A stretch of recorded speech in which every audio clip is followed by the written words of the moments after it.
Hey, in today's video, we are doing part two of our series of to bid or not to bid and the pre-bid evaluation. In the third part, that'll be on September 18th, we will share the tool that we've created. That's a pre-bid evaluation tool. More than likely, it's going to be an Excel file that you'll be able to reuse for any of your jobs. And yeah, you'll be able to make use of that and see how it fits into your company. So the part one that we did a few weeks ago goes through the first half of the pre-bid evaluation topics. And today we're going through the second half of those pre-bid evaluation topics. And I guess I'm going to hand it over to you, Brian, I think. All Yep. right. Thank you, Derek. I don't think a day goes by that I don't talk to at least one or two people who are talking about whether or not they want to bid a job. And so many things come into play, and they're largely subjective. But I think it's worth actually pinning those topics down. And like Derek said, we'll give you a tool that'll help you quantify it a little bit. But I think there's a lot of topics, a lot of issues that come into play when you're deciding to bid a job. And what I found over the years, a lot of time it's just a seat of the pants decision. So hopefully this discussion will give you a little bit more insight, make it a little less subjective as to the evaluation process on whether to bid a job or not. So one of the first things that comes into play is the size of the job. Is the size of this job a good fit for your company? We've got lots of customers who are really good at doing little jobs. We've got lots of customers who don't want the little jobs. They're just too much hassle. So, you need to know what your company is good at. If you're good at the little jobs, then if it's a little job, that's a good thing, and vice versa. So look at the size of the job. Is it something that you've historically had a good success with? Big companies tend to not be real good at little jobs. So, and the opposite's true also. Big jobs are sometimes just too overwhelming for the smaller companies. So look at the size of the job. The quality of the bid documents is something that's important because it's going to affect your ability to perform, to get a handle, uh, get your electricians up to speed on the job. If the bid documents are lousy, they're not clear, the electrical drawings aren't very good, that's obviously going to affect your performance. You might have to write a lot of RFIs to find out what's actually needed. If there's a lot of mistakes, that's going to create issues not only in just getting ready or actually doing the job, but then getting paid for things that are mistakes or not properly designed. So the quality of the bid documents is something you want to make an assessment of. The type of work. We kind of general or categorize electrical work into four general categories. Commercial, which is by far the majority of our customers at Vision are doing mostly commercial work, office buildings, schools, that kind of thing, retail uh, buildings, that kind of thing. We do have customers who specialize in residential. And residential even gets split a little bit between the electrical contractors who do the high-end custom homes and the ones who do the tract homes, the standard uh,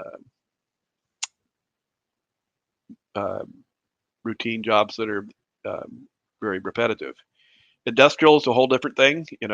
Again, if it's an industrial job and you don't have the expertise to do industrial work, then that's obviously a negative, and vice versa. If you're really good at industrial work, and there's some specialties. There's solar work. Again, there's high voltage work. There's other specialties that your company may or may not be good at. So look at the kind of work. Is the type of job you're looking at a good fit for your company? The job schedule is important. You got to look at your current workload. Do you have available labor? Do you have is the material available? We've gone through periods over the last 5, 10 years where there were certain types of material shortages. It wasn't too long ago. I'm not even sure if it's totally been resolved. Where switchgear was an issue. You couldn't get delivery on switchgear. Months, sometimes even longer, to get delivery on switchgear. There's also been shortages on certain types of materials over the years. So is the material available? And is Do you have the labor available to do the job? There's, fitting that into your schedule is more of an art than a science, but it's always an ongoing challenge to balance out your current workload with your upcoming workload and keeping enough people busy, but not overwhelming them either. The general contractors on your bid list, are they good general contractors that you've worked with well in the past? Um, are there too many of them? Anytime you're bidding to more than a few general contractors, it's probably not an ideal situation because then you lose the ability to track your bid as far as whether you are competitive. Some general contractors will have favorites for their electrical subcontractors. If you know that you're bidding to somebody who gives most of their electrical work to somebody else, that's obviously not a good thing. On the other hand, if you're bidding to somebody that uh, you do most of their work, then that's a good thing. So look at the list of general contractors and make a some kind of a assessment of if it's a good list or a bad list. Environmental conditions like weather. Doing a job in the dead of winter is not good. Doing a job in the dead of summer is also probably a negative. So if you can look at the time of year that you're going to do the job and the area where you're going to do the job, certain parts of the country obviously have more challenges with weather than others. But to the extent that you can assess the effect of the weather on the job, that's going to be a positive or a negative. Security issues can come into play. You not only have employee safety, but you also have the issues with material theft. If you're doing the job in an area where there's uh, a lot of crime and that kind of thing, that puts your employees at risk, and it also may mean that you've got issues with material theft that you need to consider. I, I you know, every once in a while it seems like there's a run on stealing copper from job sites. I've even seen times where the copper wire will get pulled out of the conduit and hauled off. Seems to run, and uh,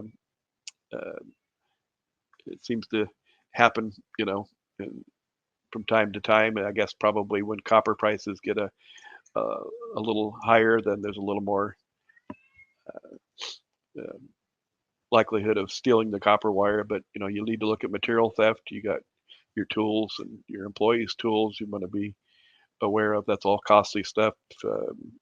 If you're in a area that's not safe and secure. The historical performance on that type of job you're bidding is important.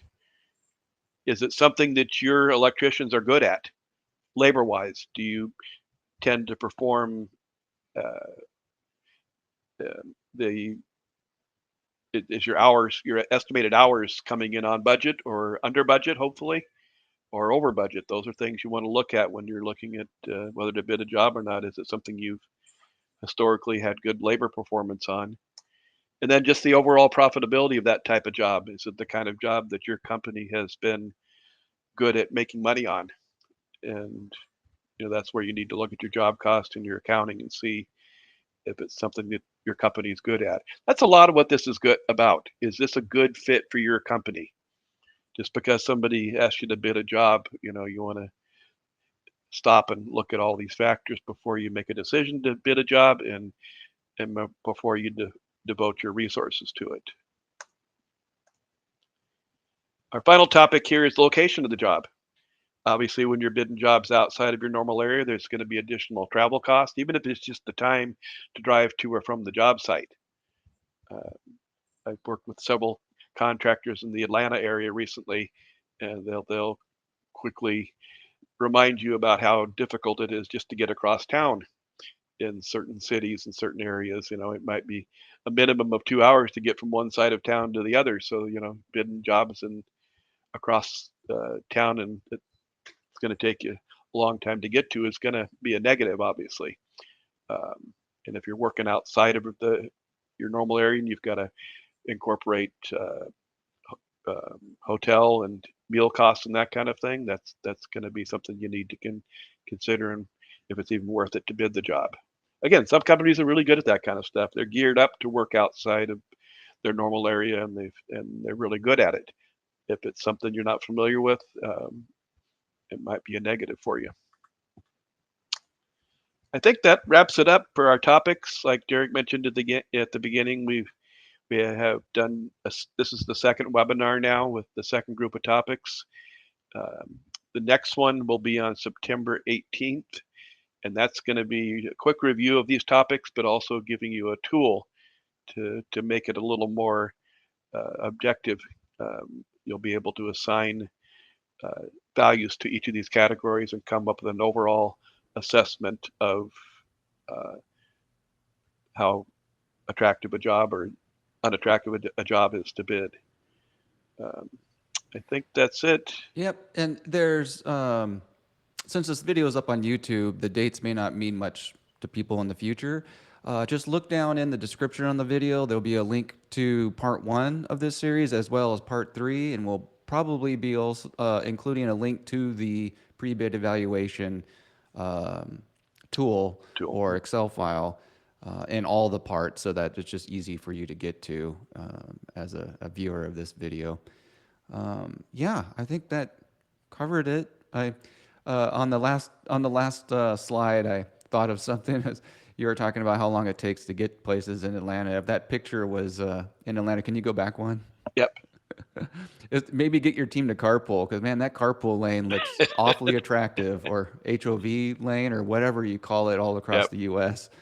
Um, that looks like the fast lane, so maybe you would be okay with that kind of traffic if your team was carpooling. But Yep. anyway, yeah. So please like this video, subscribe to us. You know, liking our videos helps us get the word out more to more people, and subscribing, of course, benefits you quite a bit because then you will see when we have new videos, and that's always helpful. And so, thank you for being here. Thank you.